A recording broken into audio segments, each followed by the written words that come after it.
என் லக்ஷ்மிக்கு டைரி எழுதுற பழக்கம் இருந்துச்சு. நாள் தவறாம அவ நடந்ததையெல்லாம் அதுல எழுதிட்டு வந்தா. அத அவ புக்கை வெளியணும்னு ஆசைப்பட்டா. அந்த டைரி இப்போ காணும்.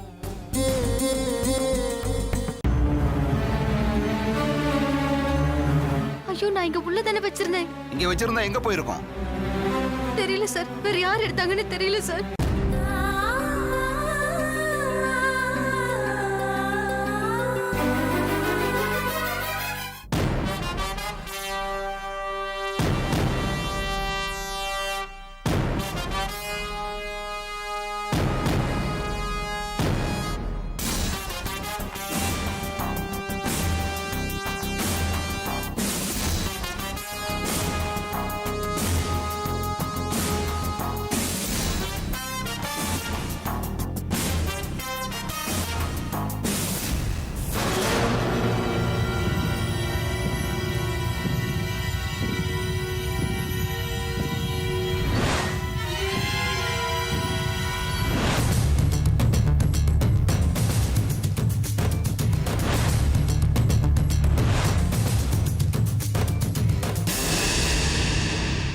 உங்க பேர் என்ன? ஜக்கரி. எதிரில குற்றவாளி கூண்டுல நிக்கிறாங்களே, இவங்க ஜான்சி தானே?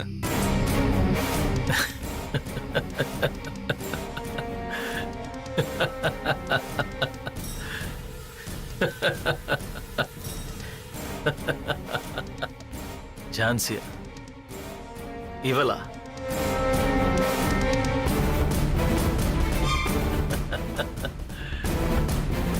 நிச்சயமா இவ ஜான்சி இல்ல.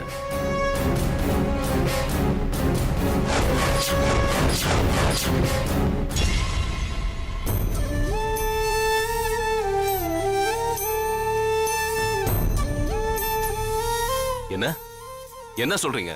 இவங்க ஜான்சி இல்லையா? ஜான்சி தானே போலீஸ் அரெஸ்ட் பண்ணிருக்காங்க. ஜான்சி எல்லாம் பிடிக்கிறதுக்கு இனிமே ஒருத்தன் பிறந்து வரணும்.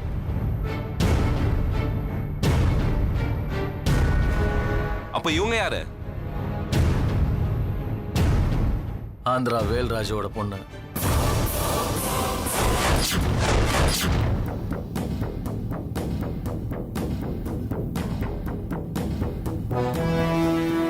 அது யாரு? வேலுராஜுவா யாருன்னு கேக்குறீங்க? ஆந்திரால வந்து கேட்டு பாருங்க. பச்சை குழந்தை கூட சொல்லும்.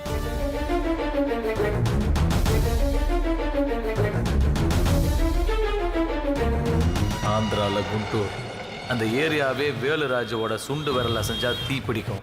ஆனா வேலுராஜு ரொம்ப மென்மையான மனிதர், அன்பான மனைவி, அழகான ரெட்டை குழந்தைங்க.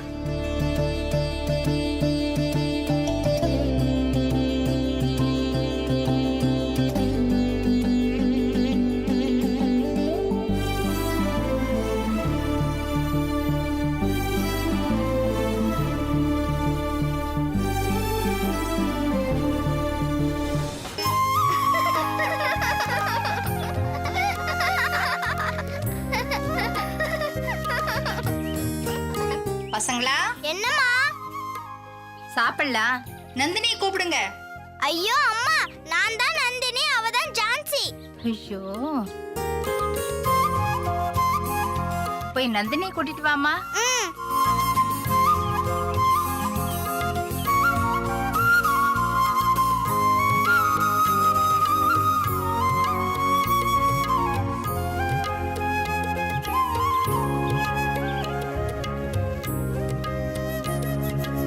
உங்க ரெண்டு பேர்ல யார் ஜான்சி? நாங்க தான் ஜான்சி. மரியாதையா கரெக்டா சொல்லுங்க, யார் ஜான்சி? நான் தான் ஜான்சி. உனக்கு மீச போட்டதா நீ ஜான்சியா தெரிவ. இங்க வா.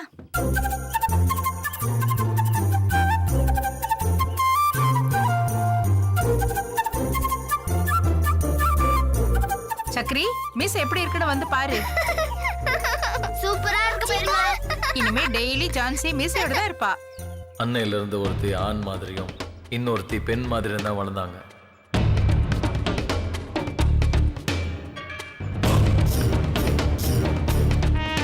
எடுத்துக்கிட்டுங்களா? ஏமா வெய்மா. சரிங்க. ஏம்பா கட்டப்பா, நமக்கு எதுக்கு இவ்வளவு பணம் எல்லாம்? வேல்ராஜ், கோயில் உண்டியல்ல சாமி கிட்ட கேட்டா பணத்தை எல்லாம் போடுறோம். நீங்க எங்களுக்கெல்லாம் சாமி மாதிரி. சாமி எவ்வளவு வேணாலும் எடுத்துக்கங்க, தாராளமா செலவு பண்ணுங்க சாமி. கட்டப்பண்ண ரொம்ப நல்லா பேசுறீங்க. அண்ணனே சொல்லிட்டாரு, பணத்தை எடுத்து எல்லாருக்கும் கொடுங்கண்ணே. கொடுத்துருவோமா? என் பொண்ணுங்க கிட்டயும் கேட்டுக்கிறேன். என்னம்மா சொல்றீங்க? அப்பா எல்லாருக்கும் கொடுத்துருங்கப்பா. சரி.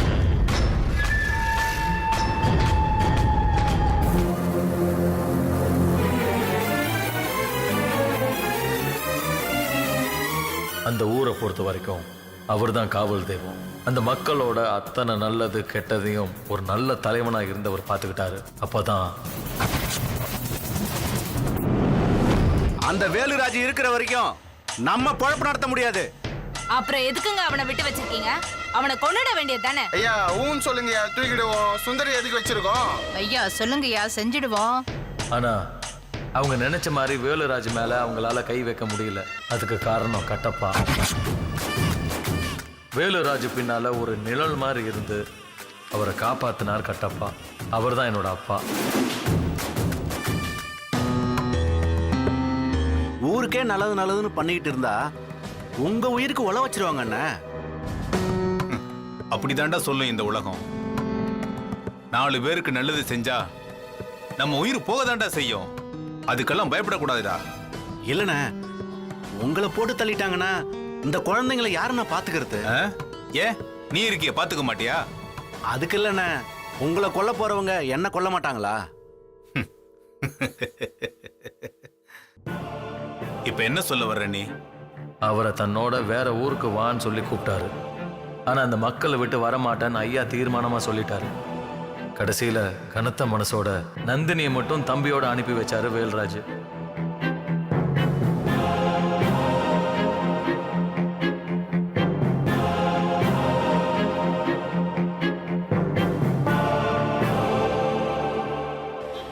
ஒரு நாள் ஜான்சி எங்க அப்பா ஆஸ்பத்திரிக்கு கூட்டிட்டு போயிருந்தாரு. அப்போ வேலுராஜு கிட்ட காப்பாத்துங்க காப்பாத்துங்கன்னு ஒரு பொம்பளை ஓடி வந்தா. வேலுராஜுவும் என்னன்னு தெரியாம பதறி போயிட்டாரு. அப்போ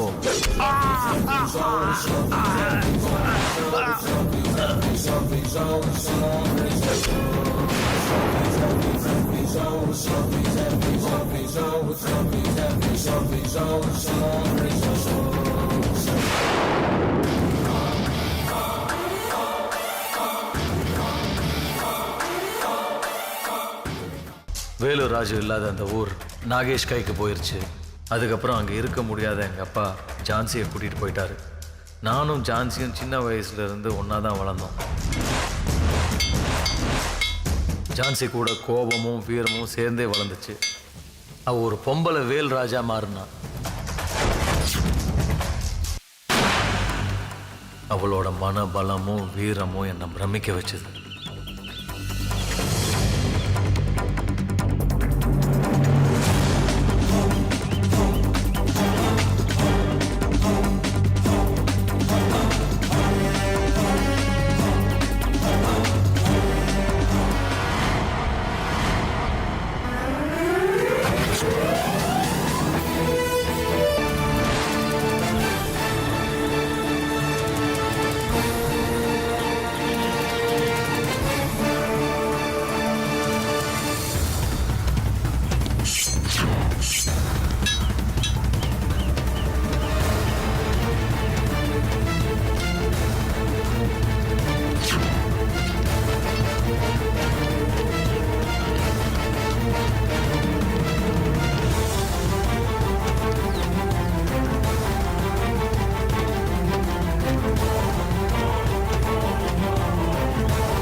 ఏంటి ఝాన్సీ, నువ్వేనా? ఎందుకు ఇలా చేసావు? మన గ్యాంగ్ లో ఉన్న అందరూ హుషారుగా ఉన్నారని చూడ్డానికి. 24 అవర్స్ మన గ్యాంగ్ గురించి నువ్వు ఆలోచిస్తున్నావు. సరేరా, బాగున్నారా? అందరూ బాగున్నాం. నువ్వు ఎలా ఉన్నావమ్మా? బాగున్నాను. నెక్స్ట్ పని ఏంటి? గుంటూరులో మా జయం మనదే, జయం మనదే, జయం మనదే.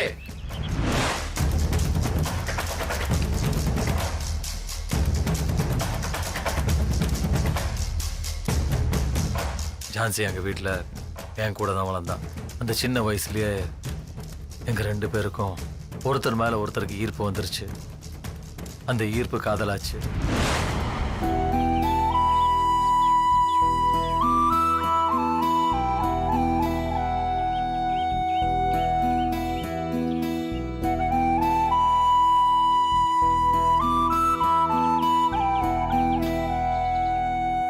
ஜான்சி, ம்,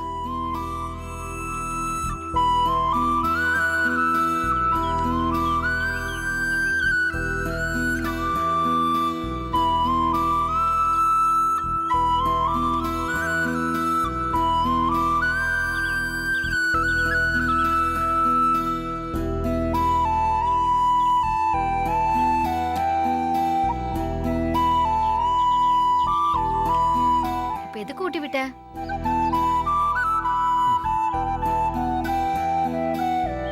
பிடிச்சிருக்கு, அதனால தான் ஊட்டி விட்டேன்.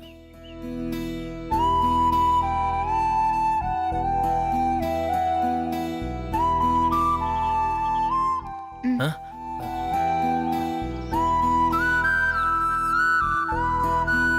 நீ எதுக்கு ஊட்டி விட்ட? பிடிச்சிருக்கு, அதான் ஊட்டி விட்ட. ம். ஜான்சி, உங்ககிட்ட ரொம்ப பிடிச்சதே இதுதான். உனக்கு பிடிச்ச எதையும் நீ விட்டு கொடுக்க மாட்டேன். இதுவே வேற பொண்ணா இருந்தா நம்ம கேங்ல காதலெல்லாம் இருக்கக்கூடாதுன்னு டயலாக் எல்லாம் பேசியிருப்பா. இங்க பாரு, காதலுக்கு தெரியாத மனசு பாலைவனம் மாதிரி. அதை வச்சுக்கிட்டு எதுவுமே பண்ண முடியாது. இன்னொரு மனசு காதலுக்கு தெரியாத யாருக்குமே மக்களை நேசிக்கவே முடியாது. ம். அப்போ உன் மனசுல காதலுக்குன்னு ஒரு இடம் வச்சிருக்க. நிறைய. அதுல எனக்கான இடம் எவ்வளோ? என் மக்களை விட 1% கம்மியா. சாப்பிடு. நானே சாப்பிடுறேன், பரவாயில்ல.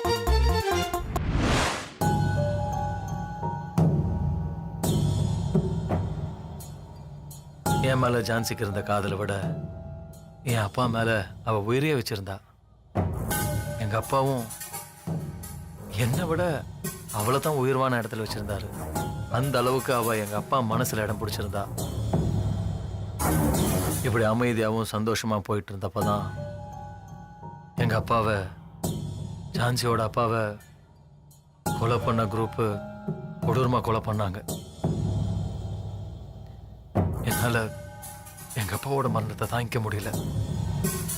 ஆனா ஜான்சியோ அவர் இறந்ததுக்கு அப்புறம் சாப்பாடல, தூங்கல, ஒரு சொட்டு கண்ணீர் கூட வடிக்கல. எங்க அப்பாவை கொன்னவங்கள பழி தீர்ப்பேன்னு வைராக்கியமா சொன்னான். நான் அவ ஏதோ கோபத்துல சொல்றான்னு நினைச்சேன். ஆனா அவ அதுக்காக தன்னையே தயார்படுத்திக்கிறதுல கவனமா இருந்தா. நான் அவகிட்ட எவ்வளவோ சொல்லி பார்த்தேன், இது ரொம்ப ஆபத்தான வேலைன்னு. அதுக்காக என் உயிரே போனாலும் எனக்கு அதை பத்தி கவலை இல்லை, அவனுங்களை பழி வாங்கியே தீர்வேன்னு ஒத்த காலில் நின்னான்.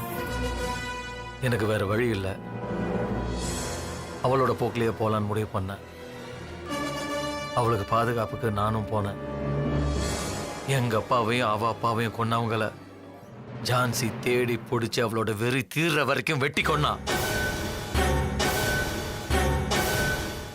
அவங்கள கொன்னது ஜான்சி தான் தெரிஞ்ச உடனே போலீஸ் அவளை தேட ஆரம்பிச்சிட்டாங்க.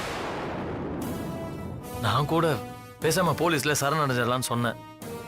ஆனா ஜான்சி மாற்றப்ப மாட்டிப்போம், அதுக்கு முன்னால நம்மள மாதிரி பாதிக்கப்பட்டவங்களுக்காக போராடுவான்னு சொன்னான். ஊர்ல நாட்டுல இருக்கிற அயோக்கியனுங்களை, துரோகிகளை, மக்களை ஏமாத்துற அதிகாரிகளை, நாட்டை சுரண்ட அரசியல்வாதிகளை தேடி பிடிச்சு கொள்ளலாம் அப்படின்னு முடிவு பண்ணோம். ஒரு கொலை பண்ணாலும் அதே தண்டனை தான், 100 கொலை பண்ணாலும் அதே தண்டனை தான். நம்ம மக்களுக்கு நல்லது நடக்கணும்னா நாம இதை பண்ணணும் அப்படின்னு சொல்லி தேடி பிடிச்சு களை எடுக்க ஆரம்பிச்சோம்.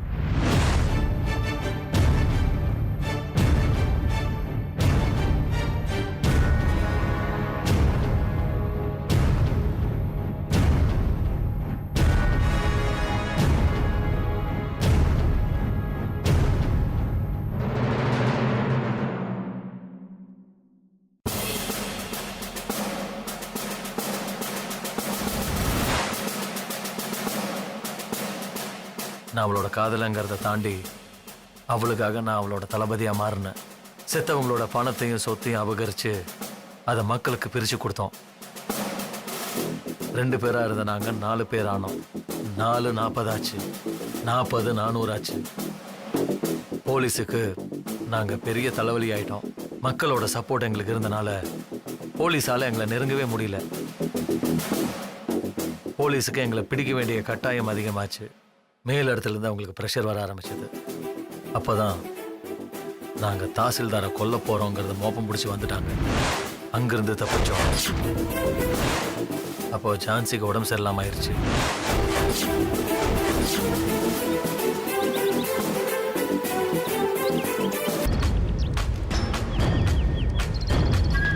அண்ணா ஆ.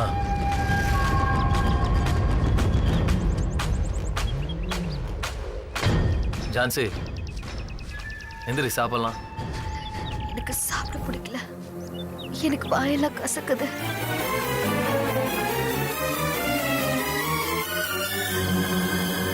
ஏய், ஜுரம் அதிகமா இருக்கு. கண்டிப்பா ஹாஸ்பிட்டல் போய் ஆகணும். எந்திரி. இல்ல, போலீஸ் எல்லா இடத்துலயும் கண்காணிச்சுக்கிட்டு இருக்காங்க. இப்ப நம்ம ஹாஸ்பிட்டலுக்கு போனா நம்ம எல்லாரோட உயிருக்கும் ஆபத்தாயிடும். ஏய், இங்க பாரு, இப்ப நான் உன்னை ஹாஸ்பிட்டல் கூட்டிட்டு போலான்னா உன் உயிருக்கே ஆபத்தாயிரும். முதல்ல ஹாஸ்பிட்டல் போலாம். எந்திரி. ஐயோ, நான் சொல்றது கொஞ்சம் கேக்குறீங்களா? முதல்ல நான் சொல்றதை கேளு. என்ன நடந்தாலும் பார்த்துக்கலாம். வா எந்திரி. வா எந்திரி. மெதுவா மெதுவா. டேய் பாருங்கடா. சரிண்ணா. அவளை ஹாஸ்பிட்டல் அட்மிட் பண்ணோம். அதையும் தெரிஞ்சு போலீஸ் அங்கே வந்துட்டாங்க. அங்கிருந்து தப்பிச்சோம். அப்போ போலீஸ் என்ன சுட்டுட்டாங்க.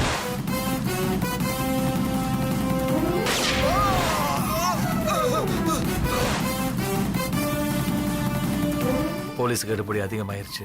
அப்பதான் முடியல. போலீஸ் வருதா பாரு.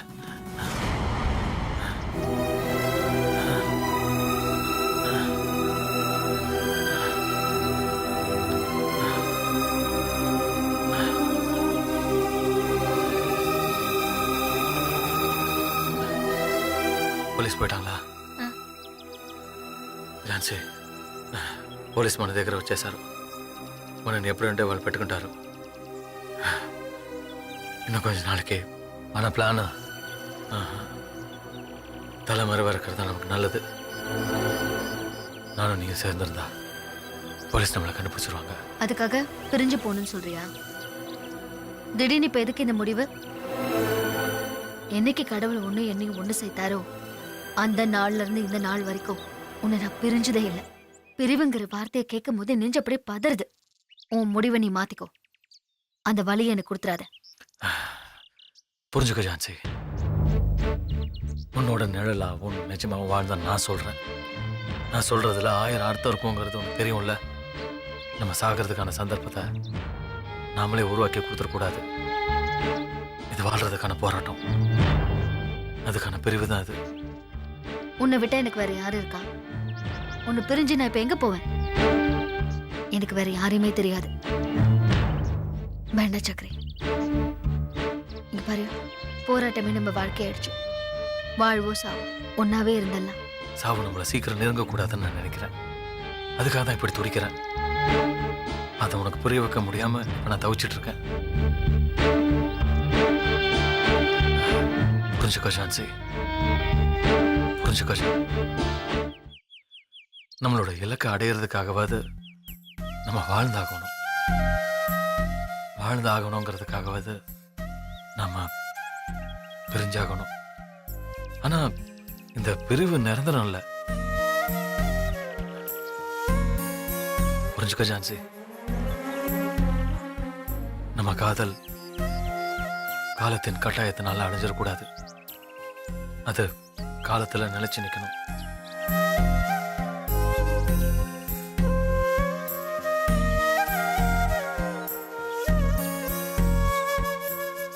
எங்க அப்பா சாகிறதுக்கு முன்னால உன்னை பத்தி ஒரு முக்கியமான விஷயத்தை என்கிட்ட சொல்லியிருந்தாரு. நீ எனக்கு முக்கியம் பட்டனால நான் அதை உங்ககிட்ட சொல்ல நினைக்கல. ஆனா அதை சொல்ல வேண்டிய நிர்பந்தத்தில் இருக்கேன். நம்ம 2 பேருக்குள்ள என்ன ரகசியம்? என்ன சொல்ற? அப்போ எனக்கு அது கட்டளையா இருந்தது. இப்போ அதை சொல்ல வேண்டிய கட்டாயத்தில் இருக்கேன். உனக்கு ஒருவன் சொல்லிக்க கூட பிறந்த ஒரு தங்கச்சி இருக்கா.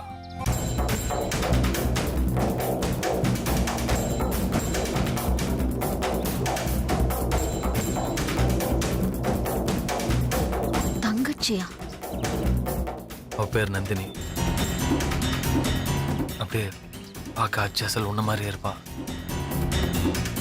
சந்தர்ப்பத்தாலும் சூழ்நிலையினாலையும் உன் அப்பாவோட சாவுக்கு முன்னாலேயே சித்தப்பாவோட அவன் தங்கச்சி சென்னைக்கு போயிட்டா. இப்போ பொள்ளாச்சியில் பாலாறுபதி அப்படிங்கிற ஊரில் அந்த ஊர் நாட்டாம நாச்சிமுத்துவோட மருமக லக்ஷ்மியா வாழ்ந்துட்டு இருக்கா. நீ கொஞ்ச நாளைக்கு பொள்ளாச்சியில் அவ கூட போயிரு.